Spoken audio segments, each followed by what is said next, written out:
नमस्कार दोस्तों, मैं हूं संजय श्रीवास्तव। आप देख रहे हैं एनजीओ मेथड चैनल।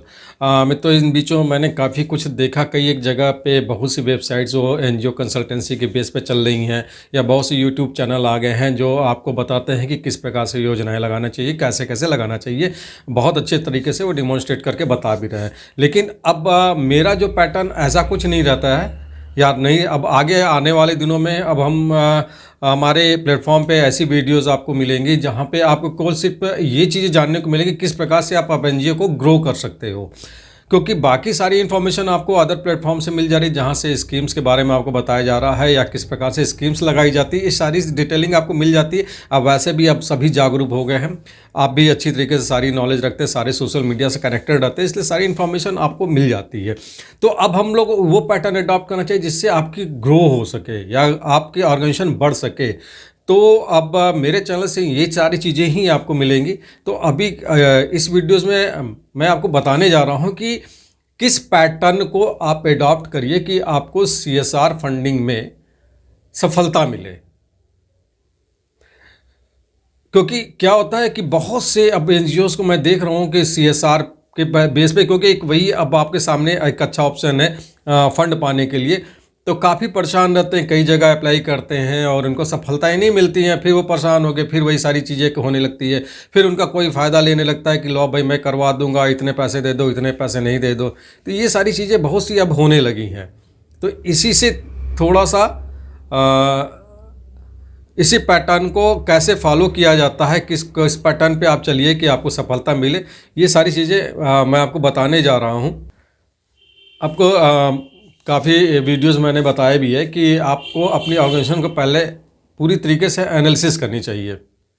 अब एनालिसिस कैसे करिए इसके बारे में मैंने बताया, फिर भी मैं आपको बता दे रहा हूँ कि आपको एनालिसिस, आपको पीछे जो भी आपका बैकग्राउंड है, जो भी प्रीवियस आपके रिकॉर्ड्स हैं, आपकी बैलेंस शीट हुई और आपकी एक्टिविटीज़ हुई, वो उनको बेस रखते हुए आप ये चीज़ों को निकालिए कि आप किस फील्ड में आप अप्लाई कर सकते हैं।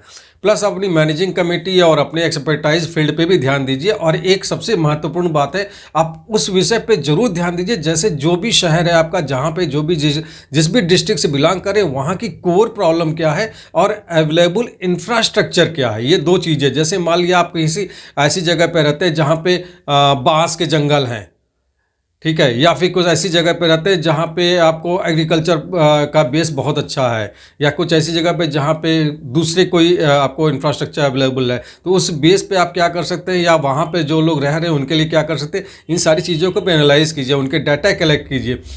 फिर आप क्या करिए कि आप अपनी ऑर्गेनाइजेशन के बेस पे, जैसे मैंने कहा, इन रिकॉर्ड्स को ध्यान रखते हुए अपनी ऑर्गेनाइजेशन के बेस पे आप 4-5 प्रोजेक्ट, 5-7 प्रोजेक्ट, जितने मैक्सिमम प्रोजेक्ट्स हो सकते हैं, उनके एक टॉपिक डिसाइड कीजिए कि आपको किस किस, जैसे मान लिया आपने कहा कि जंगल के किनारे रहने वालों के लिए आपको एक प्रोग्राम चलाने हैं, या फिर आपने कहा कि जो भी प्रोडक्ट बन रहा है, जो भी चीज़ें वहाँ पे अवेलेबल इंफ्रास्ट्रक्चर, उसके बेस पे कोई प्रोडक्ट बना के आप मार्केट में ला सकते हैं, या कुछ और चीज़ें आप इस तरीके से आपको डिजाइन आपके दिमाग में चल रहा है, या फिर एजुकेशनल फैसिलिटीज़ नहीं है उन क्षेत्रों में, तब उनके लिए काम करना चाहते हैं, या हेल्थ का इशू है। बहुत सी चीज़ें हैं जिसको बेस पे आप बना सकते हैं।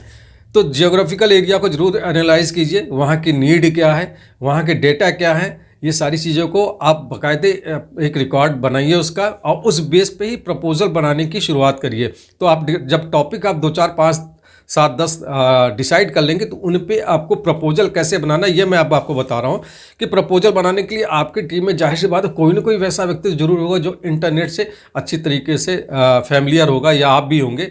तो आप उस बेस पे आप ये देखिए कि आपको कैसे, आपको कहाँ से क्या क्या पॉइंट मिल सकता है, जिस बेस पे आप प्रपोजल को डेवलप कर सकते हैं। देखिए, प्रपोजल डेवलप करना इतनी टेढ़ी खीर नहीं कि जिसके लिए आप किसी पे डिपेंडेंट हो जाएं। लेकिन अगर आप खुद कर सकते हैं तो बहुत अच्छी बात है, नहीं कर सकते हैं तो आप उस बेस पे फिर आप किसी एक्सपर्ट्स के बेस को हायर कर सकते हैं, या फिर किसी कंसल्टेंट को हायर कर सकते हैं, सिर्फ इसलिए क्योंकि आपके प्रोजेक्ट प्रपोजल को वो डेवलप कर दे। जब आपका प्रोजेक्ट प्रपोजल जब डेवलप हो जाता है तो वो एक देखा जाए तो आपकी एक एसेट हो गई। 5-7 प्रपोजल्स आपके पास आ गए, आपकी वो एक एसेट हो गई जिसको आप कभी न कभी कहीं न कहीं आप लगाते रहेंगे। फिर आप कंपनीज तलाशिए, कि किन किन कंपनीज़ में आप ये प्रोजेक्ट लगा सकते हैं। वो कैसे होगा ये मैं आपको बता दे रहा हूँ। गवर्नमेंट की भी वेबसाइट है, आप सर्च करिएगा, आपको ऑनलाइन मिल जाएगा। तो वहाँ से भी जाके आप कंपनीज़ की डिटेल निकाल सकते हैं, या फिर आपको एमसीए के पे भी आपको बहुत ढेर सारी कंपनीज़ की डिटेल मिल सकती है। उस कंपनी के उनके रिकॉर्ड्स को चेक कीजिए कि पिछले सालों में वो सीएसआर पे क्या क्या खर्च, कितना खर्च किए हैं, किन किन फील्ड में खर्च किए हैं। फिर उस कंपनी की आप गाइडलाइन निकालिए। फिर उस गाइडलाइन में जो भी उनको आपको अगर वो इनवाइट कर रहे हो उस वक्त तो कोई बात नहीं, अदरवाइज जो भी उनका कांटेक्ट डिटेल है उस पर ईमेल होगा, मोबाइल नंबर होगा, उन पे बाकायदा आप अपनी ऑर्गेनाइजेशन के ईमेल के बेस पे एक रिक्वेस्ट लेटर डालिए कि आपके ऑर्गेनाइजेशन पे मैं इस प्रपोजल को लगाना चाहता हूँ, क्या लगाया जा सकता है। इस तरह से आप डालिए, आपको रिस्पांस मिलेगा। जहाँ से आपको रिस्पांस मिलता है फिर वहाँ पे आप अपने प्रोजेक्ट को अप्लाई कीजिए। मैंने दोनों तरीके दिखाए बताए आपको कि मान लीजिए किसी ने कोई कॉर्पोरेट ने एडवर्टीजमेंट निकाला है, जैसे विप्रो ने निकाला है, रिलायंस ने निकाला है, अडानी ने निकाला है, तो आप वहाँ पे जनरलाइज तरीके से अप्लाई करिए। अदरवाइज़ आप लोगों से कांटेक्ट करिए ईमेल के ज़रिए या फिर उनके दिए गए फ़ोन नंबर पे, और अपने ऑर्गेनाइजेशन के ईमेल के बेस पे ही आप डालिए। बाकायदे 2 लाइन का लिख के भेजिए कि आपको ये प्रपोजल लगाना है, आपके ऑर्गेनाइजेशन में क्या लगाया जा सकता है, कुछ जो भी हो 10 20 25 जगह, जितनी जगह हो सके उतनी, उससे पीछे मत आइए। आप उसको अप्लाई करते उसको आप करस्पॉन्डेंस करते रहिए, कहीं ना कहीं से आपको रिस्पांस मिलने लगेगा। वहाँ पे आप अपने प्रपोजल को उनके गाइडलाइन के अकॉर्डिंगली अप्लाई करिए। जब आप प्रपोजल अप्लाई करेंगे तो जैसे आपने 8-10 प्रपोजल बनाए हुए हैं, 10-20 जगह पे आपने अप्लाई किए, तो क्या हुआ कि आपके चांसेस बढ़ने लगे।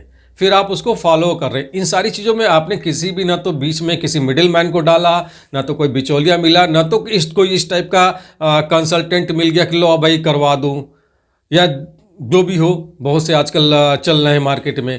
आपने डायरेक्टली किया, क्या हुआ, इससे आपको बहुत अच्छा खासा एक एक्सपीरियंस हुआ, आपका कॉन्फिडेंस लेवल बढ़ा, आपका कहीं पैसा नहीं गया, आपका पैसा कहीं बर्बाद नहीं किया, किसी ने आपके साथ कोई चीटिंग नहीं की, आपको किसी प्रकार का कोई डिप्रेशन नहीं हुआ, या फिर कोई ऐसी निगेटिवनेस नहीं आई कि भाई नहीं अप्लाई करना चाहिए। अब इतना हो गया, फिर आप फॉलो अप कर रहे हो, आपके पास रिस्पॉन्सेज आ रहे हैं।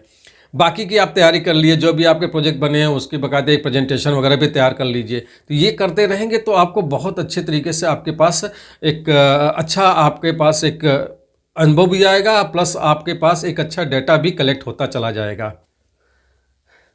प्रपोजल बनाते वक्त कुछ चीज़ों का जरूर आप ध्यान रखिएगा कि प्रपोजल बहुत एक्यूरेट हो, और जो भी आप डेटा देते हैं उसके रेफरेंसेस ज़रूर दीजिए कि कहाँ से ये डाटा आपने पाया है। जैसे सेंसस से पाया है, या किसी भी आप विकिपीडिया से पाया है, कहीं से भी पा रहे हैं, तो वो डेटा का रेफरेंसेस, या फिर डिस्ट्रिक्ट प्रोफाइल से आप पा रहे हैं तो वो डेटा का रेफरेंसेस ज़रूर दीजिए। जो भी मैप वगैरह डाल रहे हैं उसका रेफरेंसेस ज़रूर दीजिए। सारी चीज़ें एकदम एक्यूरेट डालिए, कोई भी चीज़ें बढ़ा के ना कीजिए। जो भी नीड असेसमेंट एनालिसिस जो भी है वो आप बिल्कुल उस तरीके से कीजिए। जो भी आपका बाकी प्रोजेक्ट में बहुत से टूल्स होते हैं जिसको यूज़ किया जाता है, कभी मैं आगे के वीडियो में आपको मैं वो भी बता दूंगा, एक एक पॉइंट मैं आपको क्लियर कर दूंगा कि इन चीज़ों में क्या होता है। जैसे monitoring, evaluation, logical framework, need assessment, executive summary, ये सारी चीज़ें मैं आपको बताता चलूँगा।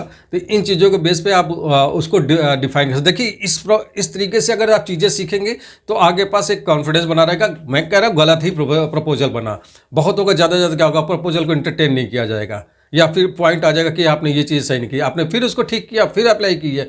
इससे आप एक्सपर्टाइजर हैं, आपका एक्सपीरियंस बढ़ रहा है, तो और इस तरह से आपकी ऑर्गेनाइजेशन बढ़ेगी। सारी चीज़ें करने के लिए आगे पास एक एफर्ट रहेगा कि हाँ इन चीज़ों को किया जा सकता है। फिर आप प्रपोजल बनाते वक्त जो शेड्यूल 7 आप कंपनी एक्ट है 2013 की, उसमें ये जरूर ये रेफरेंस डालिए कि ये जो भी आपकी एक्टिविटीज़ है वो किस क्लॉज में है, शेड्यूल 7 के किस क्लॉज में है, ये बहुत ज़रूरी है। वो आप पढ़ लीजिएगा, नहीं तो मैं आपको वेबसाइट जाएंगे तो वहाँ से आपको वो डाउनलोड भी कर लेंगे आप कि जो शेड्यूल है ये, तो ये इसका रेफरेंस ज़रूर दीजिए। कुछ ऐसा नहीं है जो आप नहीं कर सकते हैं। बहुत से प्रोजेक्ट तो फॉर्मेट इतने इजी होते हैं कि बस आपको फॉर्मेट बना के डालना होता है, लेकिन जहाँ पे आपको कठिन लग रहा है तो आप उसको अपने तरीके से डिज़ाइन कीजिए। गलत होने से कुछ नहीं ज़्यादा है आपका, ठीक है। हो सकता हो कि वो मौका आप गवा दें आगे के, लेकिन ऐसा नहीं कि वो फील्ड ख़त्म हो जाएगी, फिर आगे दूसरे कंपनी में चांसेस मिलेंगे। अदरवाइज फिर आप किसी की सहायता ले सकते हैं, किसी की सर्विस ले सकते हैं, या कोई भी आपका एक्सपर्ट हो या कंसल्टेंट हो या सीनियर हो, आप उनके बेस पे आप प्रोजेक्ट प्रपोजल बना के आप लगा सकते हैं। अगर इस पैटर्न को आप अडॉप्ट करते हैं और इसको रेगुलर फॉलो करते हैं तो मैं आपको गारंटी देता हूं कि आपको निश्चित रूप से कोई ना कोई CSR ग्रांट मिलेगा और आपकी सारी मेहनत सफल हो जाएगी। और जिस दिन से आपको CSR ग्रांट कोई मिल गया या फिर किसी प्रकार कोई ग्रांट मिल गया, उस दिन से आपके ऑर्गेनाइजेशन की प्रोग्रेस होने लगेगी। बाकी सारे एफर्ट्स तो आपके चलते ही रहेंगे, जो भी ऑर्गेनाइजेशन को सस्टेन करना, चाहे वो फंड रेजिंग का प्लेटफॉर्म पे जाके आप करिए या फिर किसी और तरीके से आप फंड कलेक्ट कीजिए। बाकी सारी चीज़ें तो कर रहे हैं, लेकिन अगर CSR पैटर्न को अडॉप्ट करना चाहते हैं तो इसी पैटर्न को अडॉप्ट कीजिए।